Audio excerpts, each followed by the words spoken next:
Hey, what's up, guys? So, today I'm going to be starting a little YouTube series where I teach you guys a few tricks and tips that you can do to get better at SkaterXL since it's now fully released. So, I'm going to start showing you some things you might not have known you could do previously. As you can see at the title of this video, I'm going to show you guys tips and tricks on how to spin a lot faster and easier in general. As you can see, I have my controller overlay, so if there's anything you don't understand, just slow the video down and you can see my controls and see how I do certain things.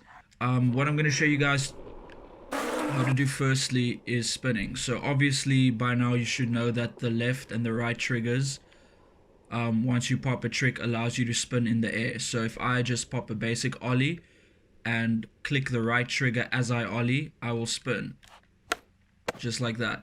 But as you've probably noticed, you can't spin quick enough. So even if I do a high ollie and then spin, I'm most likely not going to go all the way.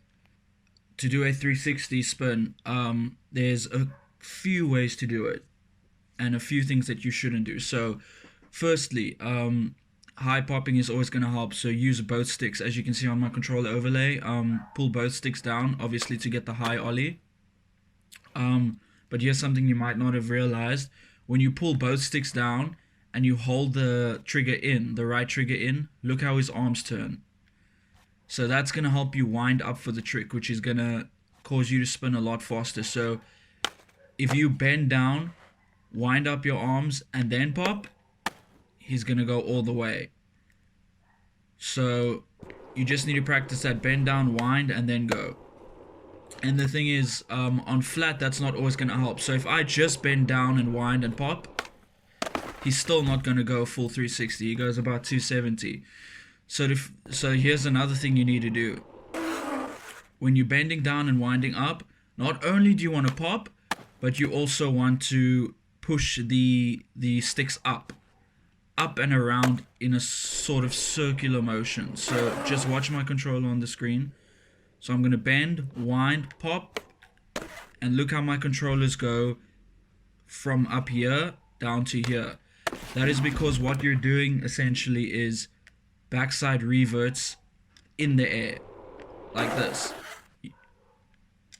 You're doing this in the air, backside reverts. So if you know how to backside revert, if you know how to revert in general, you can apply this in the air.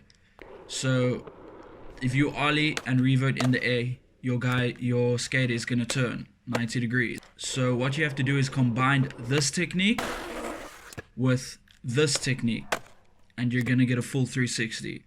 So now I'm going to bend down, I'm going to wind up, I'm going to pop, and I'm going to revert in the air.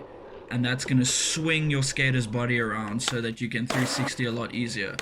What you can also do is use that technique and go a bit slower, and you can get the revert on the ground like that.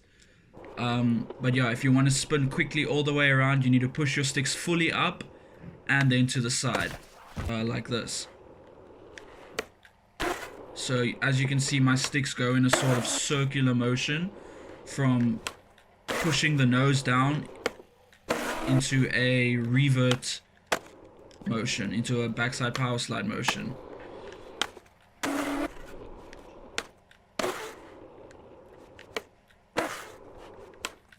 So yeah, that's how you do 360s. Here's a few extra tips that you might also like to know. So when you're bending down, you get the arm movements, but this only works with high pop. So let's say you're bending down with one stick for a low pop.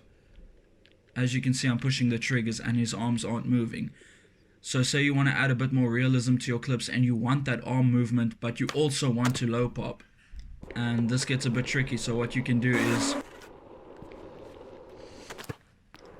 This gets a bit tricky to do, so what you can do is bend down, twist your arms, let go of the left stick, and then pop. So bend down. So what you want to do is you want to bend down for a low pop.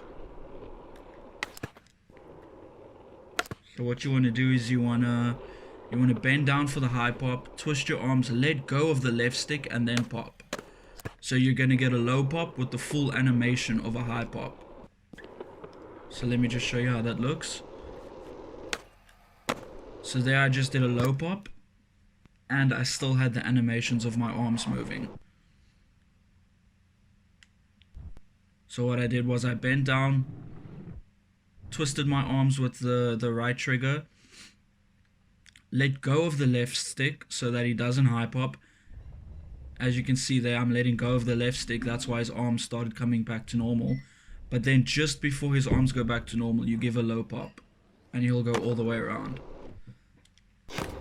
So that's going to help you do low pops with the animation. And obviously just use this technique in the air. This tweaking from left to right. And obviously you can also do the same thing with front 360's. Same concept. You can do it with Gnarly. Same concept obviously. So yeah, that's how you spin 360 in the air a lot easier. This tutorial helped, and yeah, let me know in the comments if there's anything else you guys are struggling with.